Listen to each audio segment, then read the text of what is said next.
agua, mano ke agua ina, ke agua ilalo, ke agua iuka, ke agua ikai. Maina gugu o ka hiki a hiki Hawai'i nui a ke a Hawai'i nui kuauli. Hawai'i ka hiki no ka la pi'i mai I hae hae.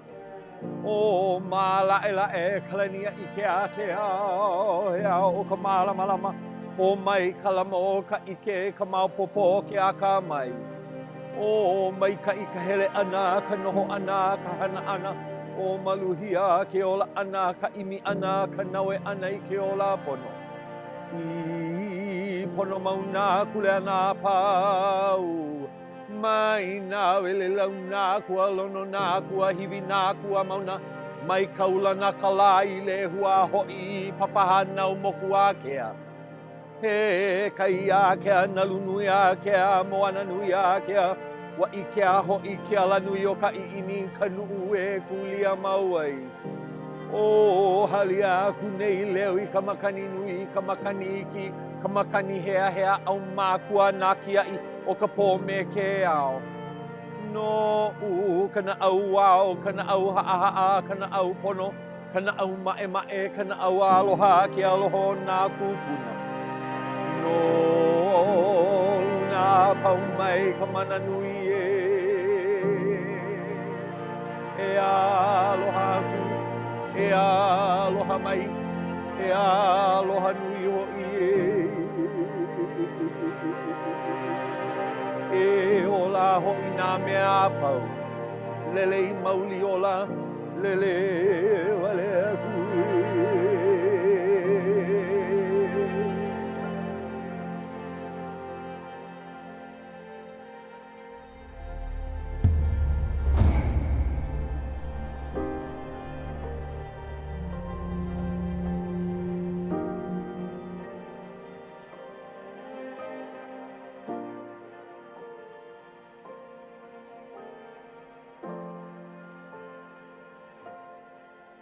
Aloha kākou from the Kanaka climbers. We are here to act as a bridge between the outdoor community and the native Hawaiian community. We all love and enjoy the island and want to give you a few basics to enjoy them responsibly. When recreating within the mountains, there are a few things to avoid to prevent damaging cultural and historical sites or endangering species. We're going to go over some of these sites and how to recognize them. Let's begin with burial grounds. Within traditional Hawaiian burial beliefs, our ancestors are placed into the ground and their mana, their divine spiritual power, fuels the pohaku or rock and the land that surrounds us within every valley, beach, and cave in Hawaii. As we enter into these spaces, it's important to be aware that our grandfathers and our grandmothers are fueling the regrowth and the spiritual energy that's surrounding these sites.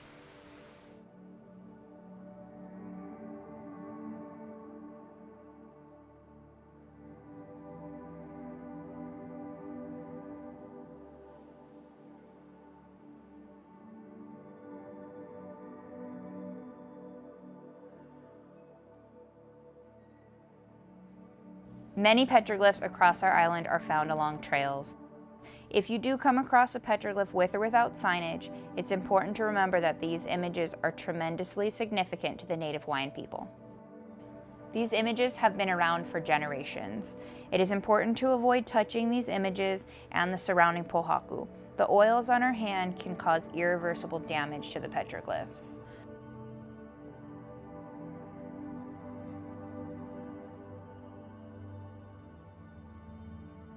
Ahu are altars that are used by the Hawaiian people to represent and signify the mana of a space.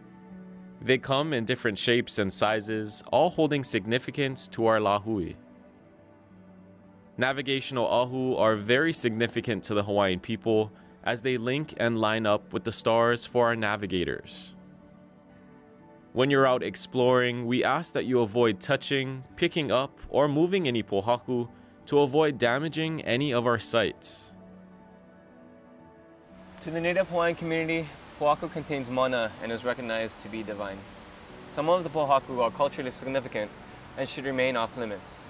While outdoors, Take some time to learn the history of these pohaku and recognize that they have been here long before us and deserve the utmost respect.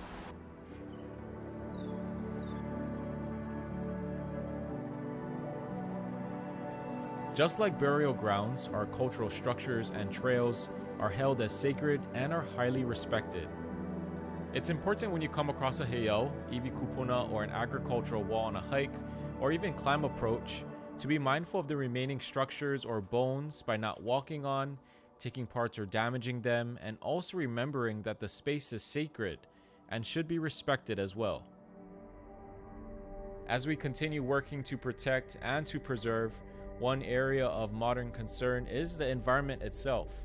With less than 1% of the total landmass of the United States, Hawaii makes up 44% of the total endangered plant species. There are over 1,400 different species of plants in Hawaii. 90% are only found here. 200 of these species are thought to have less than 50 individuals left in the wild and are on the brink of extinction due to invasive plants and diseases. So a lot of the plants here are kind of like diverse, and they provide food and shelter for the birds, which we just heard there's an amakihi, like right in here in this ohia patch. The trade winds are coming up and hitting the Ko'olau Mountains, and they're hitting these plants, and these plants have ferns, moss, and it acts as one unit to help capture the water. So as the trade wind comes through, it carries moisture. The moisture then hits the trees, and then it hits the moss, and then it goes down into the aquifer, and all this mass right here helps capture that water. You can see the forest is dripping with water, and it's diverse. This is ohia lehua. This is endemic to Oahu, this particular species. This species is rugosa. It's also called lehua papa. Woo, it's raining. I love it. Hear that? I love this sound. I love looking at that. Look at that. Look at all that moisture coming through. That's the water we drink. Right back here.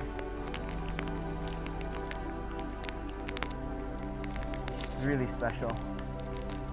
These native plants work in unison as a diverse forest to help capture water. Hawaii's residents depend on these forests to provide life-sustaining resources.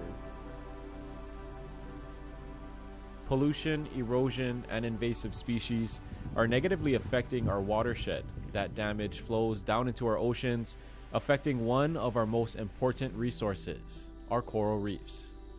Coral is culturally significant to Hawaiians because in the Kumulipo, which is our Hawaiian ancestral chant, it is the first living organism mentioned, making coral our oldest living ancestor. Yeah, and from the corals came an abundance of life which extended out to the land, making all living things connected.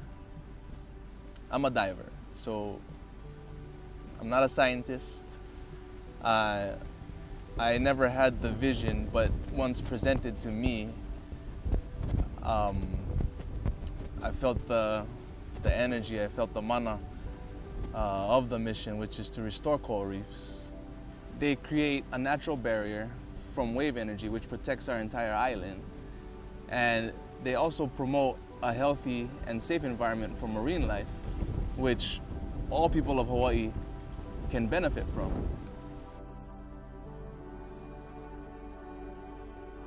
Growing up, being part of the ocean, fishing, surfing, being a diver, restoring corals that would otherwise die and putting them back onto an area where they can heal and grow. We're just giving more wildlife a safe place to live, some protection, and this is my time to give back.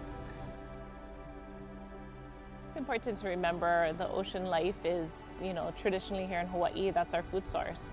The ocean was our icebox. Growing up with a fisherman as a dad, we knew the ocean life as something that sustained our family. And so we took only what we needed.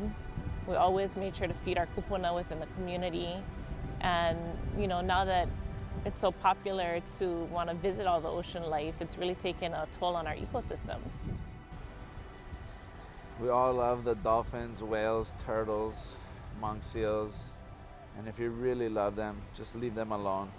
They're in their natural environment. They don't want you coming over there and scaring them away.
Ai ke aloha ia kākoa pauloa e ke anaina oko e kipa mai nei I Hawai'i nei.